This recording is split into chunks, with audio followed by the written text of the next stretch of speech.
శ్రీమాత్రే నమః. అందరికీ నమస్కారం అండి. లలితా సహస్రనామంలో 67వ శ్లోకం. ఆ బ్రహ్మ కీట జనని వర్ణాశ్రమ విధాయిని నిజాజ్ఞారూప నిగమ పుణ్య ఫలప్రద.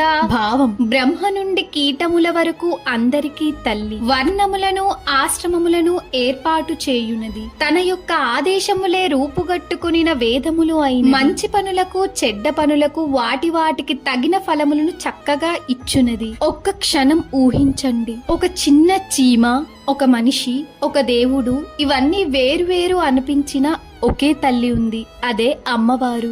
ఆమె చిన్న జీవినైనా చూసుకుంటుంది, పెద్ద వాడినైనా మార్గనిర్దేశం చేస్తుంది. ఈ ప్రపంచంలో ప్రతి ఒక్కరికి ఒక విధానం ఉంది.